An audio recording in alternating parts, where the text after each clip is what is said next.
성경에는 위대한 승리의 기록들이 굉장히 많습니다. 그 중에 가장 인상 깊은 것은 엘리야의 갈멜산의 승리라고 할 수 있겠습니다.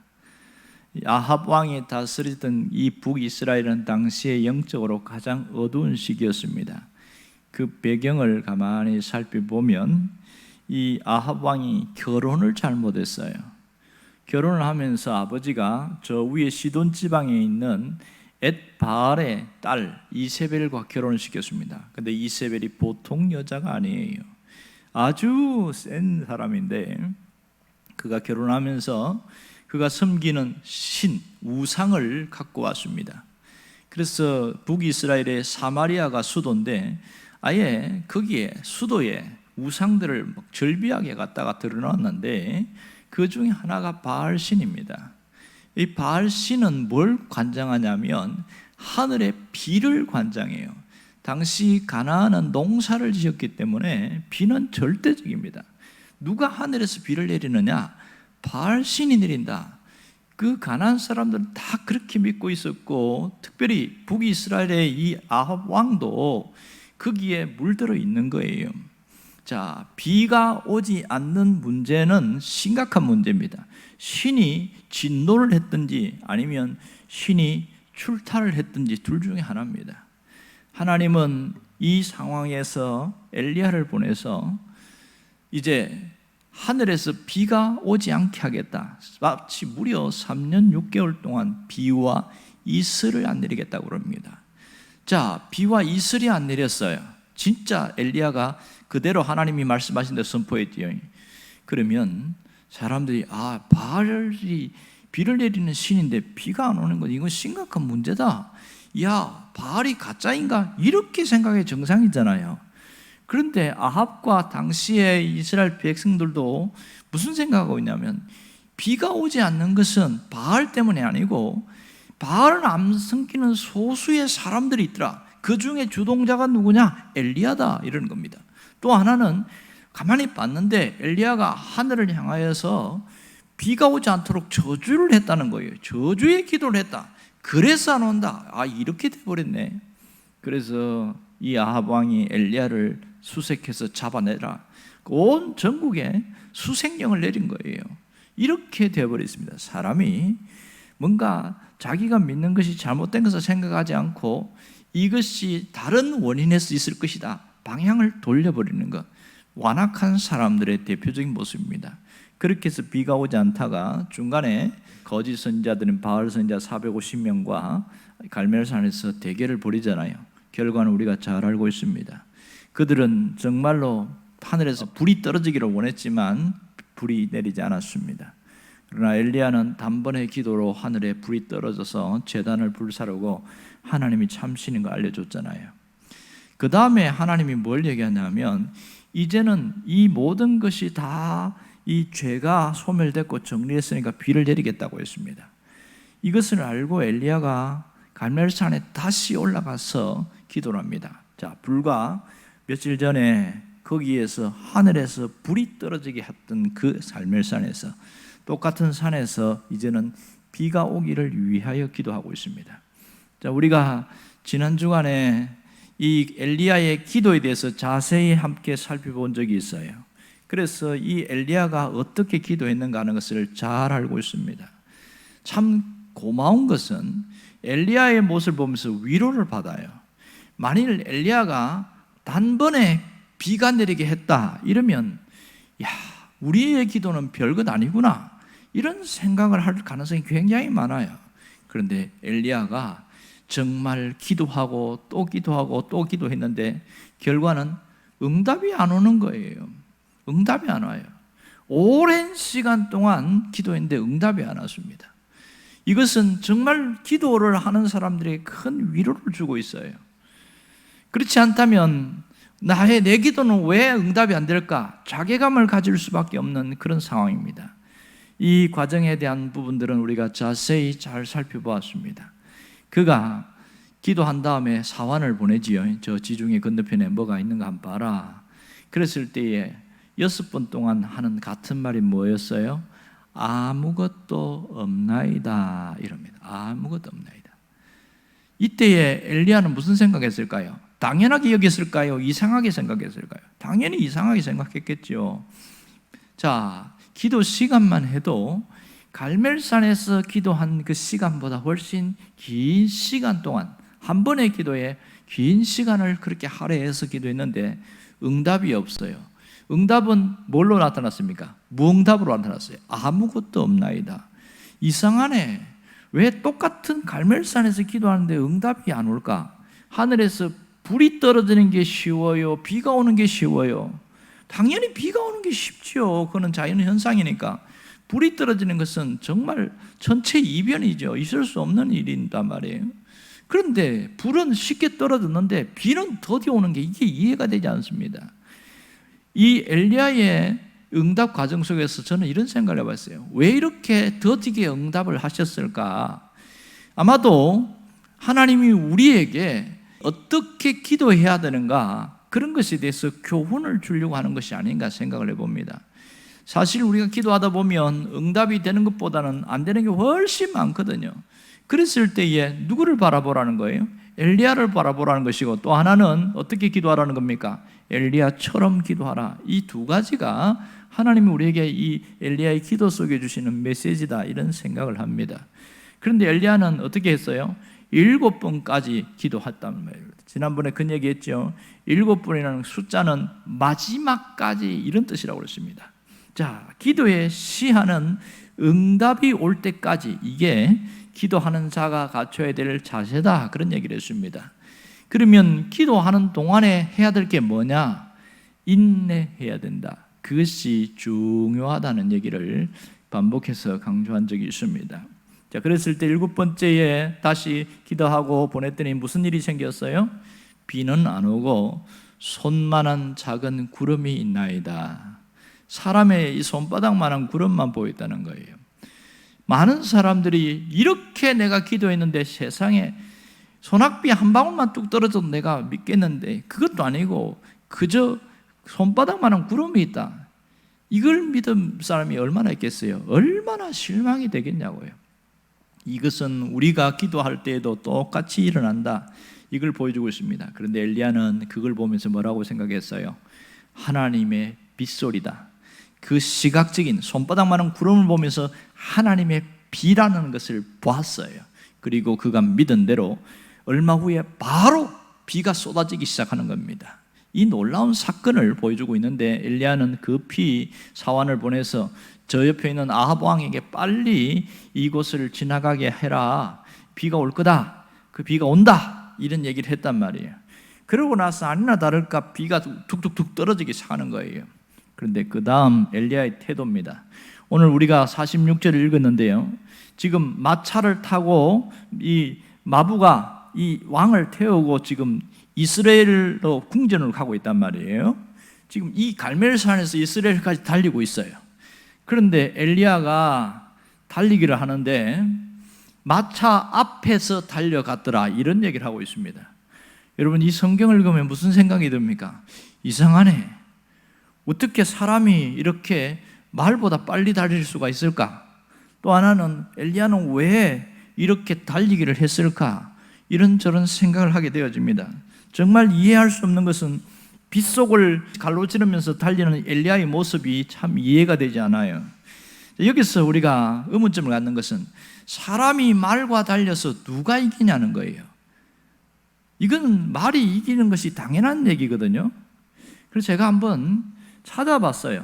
말과 사람이 달리는데 육상 선수 중에서 지금 가장 빠른 세계 신기록을 보유한 자가 누구냐면 그 자메이카의 아사파 파월이라는 사람인데요.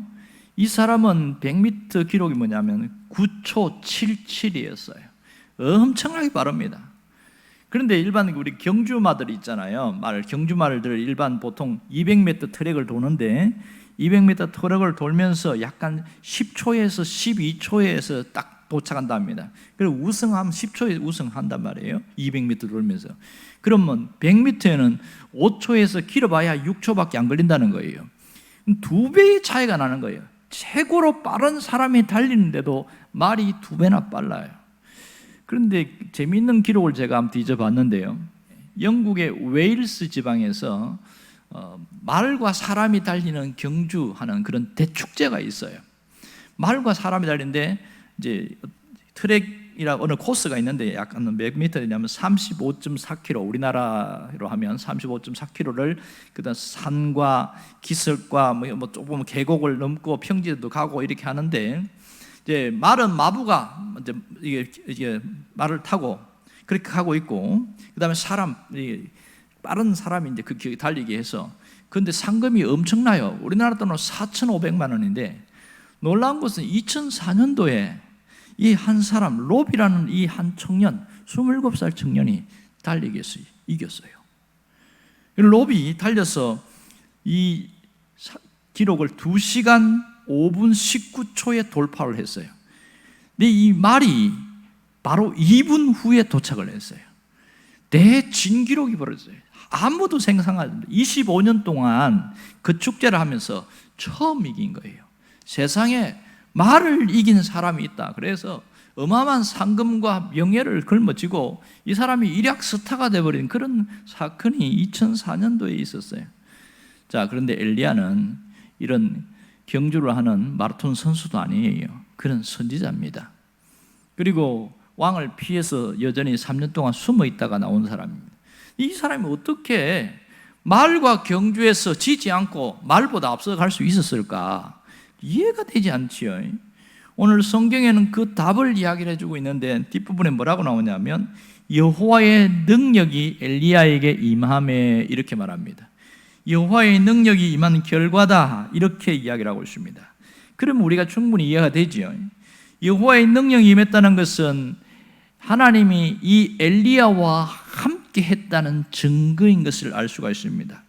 자, 그러면 왜 이 엘리야는 아합과 함께 마차 앞에서 달리기를 했을까? 그냥 상식적으로 생각하면 이 아합 왕이 야, 그러지 말고 이 마차에 같이 타고 가자, 이럴 수도 있잖아요. 비도 피하고. 그런데 그걸 한사코 만료하고 빗속을 뚫으면서 말과 달리기를 하는 엘리야의 모습을 한번 보세요. 이 기가 막힌 사건을 보십시오. 왜 그랬을까? 엘리야는 왜 빗속을 가르면서 그렇게 달려갔을까? 자, 이렇게 빗속으로 가르러갈 때 누가 갑니까? 밑에 있는 아합의 군사들도 있을 것이고 주변에 있는 백성들도 있을 것이고, 보면서 이상한 진풍경을 보게 된 것이지요. 여기에는 숨어있는 이 엘리야의 의도가 있는 거예요. 그건 뭐냐면 영적인 프레이드를 하고 있는데, 지금 하나님 앞으로 완전히 돌아오라는 메시지, 그 메시지를 거기서 숨기면서 영적인 프레이드를 하고 있는 거예요. 아직도 바알을 섬기고 있는 이 사람들을 향해서 이제 하나님이 유일한 신이시고 하늘 문을 열고 닫는 자는 하나님이시다. 비를 내리게 하는 분은 바알이 아니라 하나님이다. 그것을 아합 왕 앞에서 또 백성들 앞에서 직접 보여주고 있는 거예요. 하나님이다. 그리고 이렇게 달리는 모습 볼 때 저거는 하나님이 함께 하지 않으면 저렇게 있을 수가 없는 거야. 그 엄청난 능력을 보여주고 있거든요. 그것을 끊임없이 메시지를 던지고 있고요. 엘리야도 그 비를 맞으면서 달리는 모습을 생각해 보세요. 무슨 생각이 들었을까요? 그 감동과 감격은 이루 말할 수가 없는 거예요. 하나님이 기도에 응답한 것도 감사하고, 사람들 앞에서 하나님이 참 신인 것을 보여주신 것도 감사하고, 그 자신의 눈물과 함께 뜨겁게 그렇게 흘러내리지 않았을까요? 그러면서 찬양과 감사의 고백이 그 안에 있는 걸 우리가 충분히 짐작할 수가 있는 겁니다. 오늘 이 엘리야의 모습을 통해서 우리에게 주시는 영적인 메시지가 분명히 있습니다. 그것은 무엇입니까? 하나님은 지금도 살아 역사하신다는 것을 잊지 말라는 겁니다. 엘리야의 하나님, 바로 나의 하나님이라는 것을 잊지 말라는 거예요. 하나님이 역사하면 불가능도 가능이 되고, 하나님이 역사하면 절망이 희망으로 바뀐다. 하나님은 죽은 자도 살리시고 없는 것도 있게 하시는 분이시다. 이 사실을 다시 한번 기억하라는 거죠. 이 하나님을 나타내는 영적인 프레이드를 하는 엘리야를 보라는 거예요. 그러면서 우리에게도 응답의 빗길, 축복의 빗길을 달릴 수 있게 하신다는 것을 기억하라는 겁니다.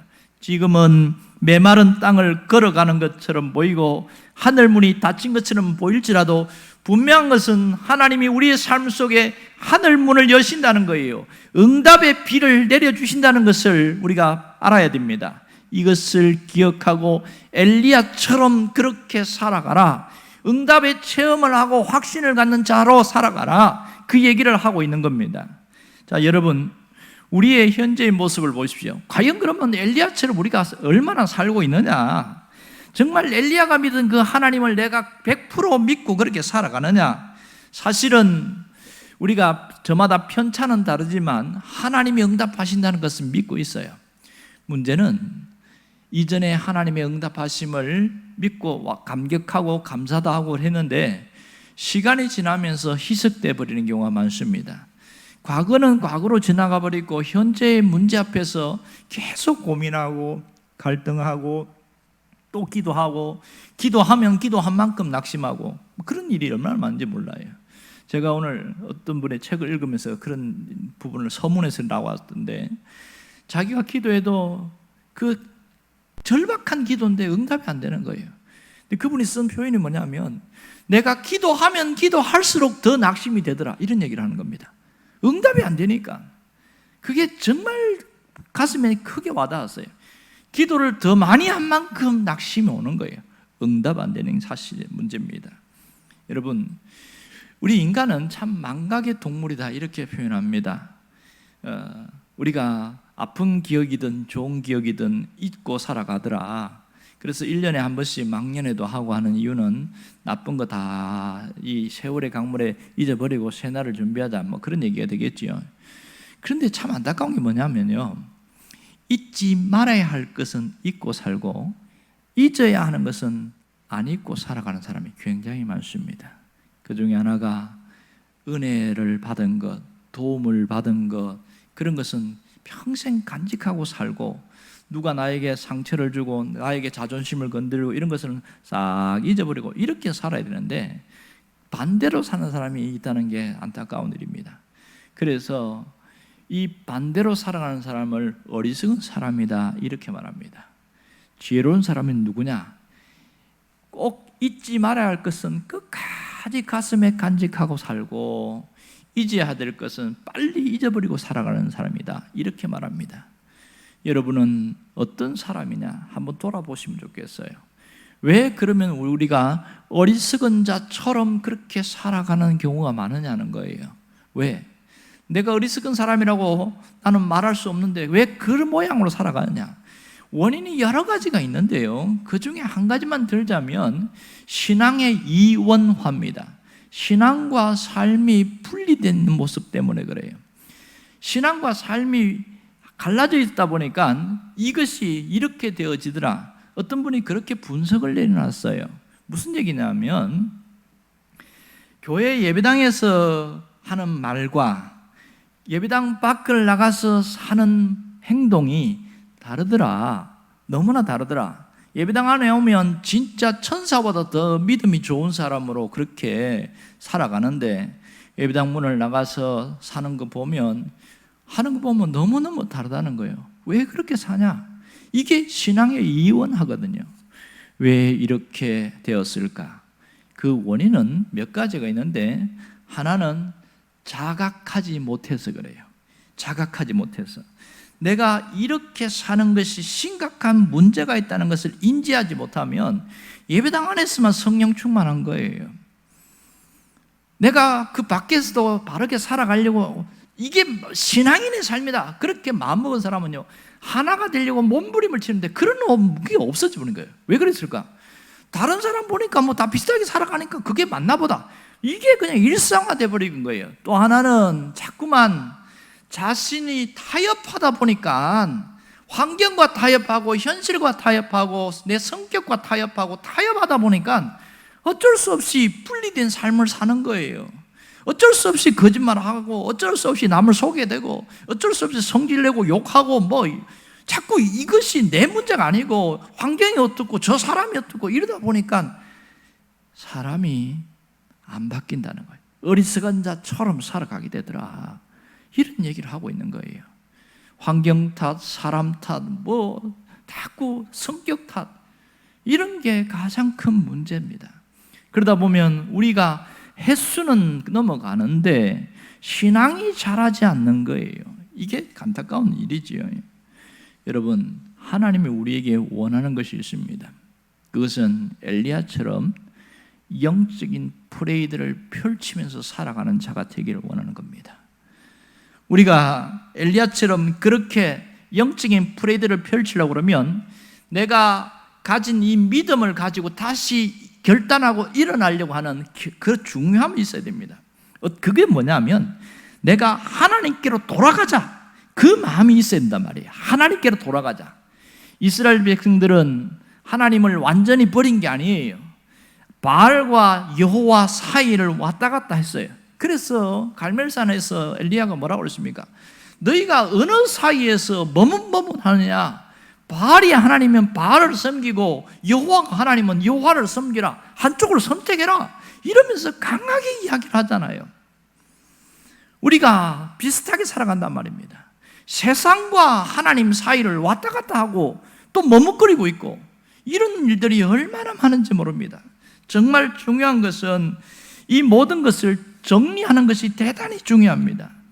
환경의 문제가 아니라 신앙 자체의 문제라는 것을 깨달아야 하고요, 여건의 문제가 아니라 이것은 영적인 문제라는 것을 깨달아야 합니다. 또 하나는 성격의 문제가 아니고 내 마음가짐의 문제라는 겁니다.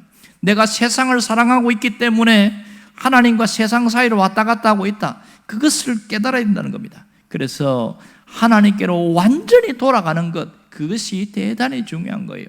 엘리야처럼 영적인 프레이드를 펼칠 사람은 하나님께로 완전히 돌아간 사람만이 가능한 일입니다. 이제는 내 신앙을 붙들고 하나님의 능력으로 살아가기를 바랍니다. 오늘 이 엘리야가 마차 앞에서 달릴 수 있었던 것은 여호와의 능력이 임했기 때문에 그렇습니다. 우리는 세상에서 우리가 똑같이 살면 이길 수가 없어요. 세상은 권모술수와 속임과 거짓말이 당연하고 그것이 보편적으로 판치고 하는 세상이기 때문에 진실과 정직과 겸손과 온유함으로 살아가기에는 그들을 이길 수가 없는 거예요. 이미 벌써 게임이 끝났거든요. 어떻게 살아야 합니까? 하나님의 능력으로 살아가려고 해야 됩니다. 이것이 세상을 이기는 능력입니다. 많은 그리스도인들이 아합의 마차에 타고 가는 것처럼 세상의 마차에 타고 그렇게 가서 이겨보려고 합니다. 절대로 이길 수가 없습니다. 오늘 엘리야의 모습에서 뭘 보여야 됩니까? 여호와의 능력을 덧입는 사람으로 살아가라는 겁니다. 모든 세상에서 이길 수 있는 능력은 하나님에게서 나온다는 거예요. 우리가 말발로 세상을 이기겠어요? 뭘로 이기겠어요? 모든 이김은 여호와 하나님께 있다는 것을 오늘 정확하게 깨닫기를 원합니다. 하나님은 이 부족한 나, 연약한 나를 통해서 일하기를 원하십니다. 엘리야가 대단한 사람이 아닌 것을 야고보서 5장에서 잘 보여주고 있지요. 뭐라고 이야기합니까? 우리와 성정이 같은 사람이다. 실제로 열왕기상 19장에 보면 엘리야가 낙심하고 푹 주저앉으면서 차라리 날 죽여주세요, 이러면서 있잖아요. 그런 거 보면 이렇게 엘리야가 대단하고 모든 것이 갖춘 것처럼 보이지만 아니다. 성정이 같은 사람이다. 우리처럼 연약하고 부족한데 어떻게 해서 그가 쓰임받았냐? 온전히 하나님만 붙들고 갔기 때문에 그가 그렇게 쓰임받았다는 거예요. 하나님은 지금도 나를 통하여 일을 하기를 원하십니다. 나를 통해서 하나님 나라를 세워가기를 원하시는 거예요. 어떻게 하면 됩니까? 눈앞에 있는 현실을 보지 말고 하나님을 보라는 거예요. 내 삶의 메마른 사막 같고 환경이 어둡고 침침하고 나의 새벽은 올까? 그런 생각이 들 때가 굉장히 많아요. 그럴 때에 신실하신 하나님을 붙잡아야 됩니다. 우리가 찬양한 대로 하나님은 실수하지 않으신다. 내 삶에서 하나님은 절대로 실수하지 않고 반드시 이기게 하시고 반드시 이루게 하신다. 그 하나님을 붙잡아라는 거예요. 그것만이 우리가 이길 수 있는 능력입니다. 지금부터 문제가 해결되기 전부터 뭘 해야 되냐면 엘리야처럼 우리가 기도의 자리에 계속 머물러 있어야 됩니다. 내 마음에 낙심이 오고 절망이 오면요, 기도의 자리에서 머물지 않고요, 두 번째, 기도의 자리에 머물기는 하지만 형식적인 기도를 하고 있어요. 그냥 앉아있다 가는 경우가 많습니다. 이게 문제인 거지요. 오늘 CCM 중에서 하나님을 실수하지 않으신다, 이 가사가 정말 가슴에 크게 와닿습니다. 여러분, 내용이 정말 알지만은 다시 한번 제가 읽어드리겠습니다. 내가 걷는 이 길이 혹구보도는 수가 있어도 내 심장이 울렁이고 가슴 아파도 내 마음속에 여전히 기뻐하는 까닭은 하나님은 실수하지 않으심일세. 내가 세운 계획이 혹 빗나갈지 모르며 나의 희망이 덧없이 쓰러질 수 있지만 나 여전히 인도하시는 주님을 신뢰하는 까닭은 주께서 내가 가야 할 길을 잘 아심일세. 어두운 밤 어둠이 깊어 날이 다시는 밝지 않을 것 같아 보여도 내 신앙 부여잡고 주님께 모든 것 맡기리니 하나님을 내가 믿음일세. 지금은 볼 수 없는 건 너무 많아서 너무 멀리 가물가물 어려운거려도 운명이여 오라 나 두려워하지 아니하리. 만사를 주님께 내어 맡기리. 차츰차츰 안개는 그치고 하나님이 지으신 빛이 뚜렷이 보이리라. 가는 길이 온통 어둡게만 보여도 하나님은 실수 않으신다네. 차츰차츰 안개는 그치고 하나님이 지으신 빛이 뚜렷이 보이리라. 가는 길이 온통 어둡게만 보여도 하나님은 실수하지 않으신다네. 이 하나님 붙들기를 원합니다. 그렇다면 여러분이 기도하는 그 자리에서 정신을 차리고 제대로 기도할 수 있기를 바랍니다. 내 마음의 어둠을 몰아내야 돼요. 낙심을 몰아내야 돼요. 기도가 안 된다는 것을 몰아내야 돼요. 그래서 정말 간절히 기도할 수 있기를 바랍니다. 여러분, 엘리야를 다시 한번 기억하기를 바랍니다. 다시 한번 엘리야처럼 기도의 자리에 머물기로 결단할 수 있기를 바랍니다. 여러분, 이 열왕기상 18장 41절부터 46절까지 보여주는 엘리야의 기도 가만히 보세요. 정리하면 이렇습니다. 그는 응답의 확신을 가지고 기도했습니다. 비가 오지 않았지만 큰 비의 소리가 있나이다 그랬단 말입니다. 그리고 그가 기도할 때 어떻게 했어요? 그 자세를 보세요. 얼굴을 무릎 사이에 뒀다는 것은 그가 간절히 기도했다는 겁니다. 7번까지 포기하지 않았다는 것을 기억해야 됩니다. 7번까지 다시 가라. 그는 끝까지 포기하지 않고 응답이 나타날 때까지 한결같은 마음으로 기도했다는 겁니다. 그리고 손만한 작은 구름이 일어났다는 것은 뭐냐면 응답의 징조를 보면서 기도했다는 거예요. 그리고 허리를 동이고 아합 앞에서 달려갔다는 것은 하나님의 능력을 구했습니다. 우리에게 필요한 것은 하나님의 능력을 구하면서 기도의 자리에 정말 간절히 머물러 있는 겁니다. 이런 사람은 남들이 체험하지 못하는 은혜의 담비, 응답의 담비를 체험하게 되어지고 하나님의 역사가 재현되는 것을 잊지 않기를 주의 이름으로 축원합니다. 기도하겠습니다.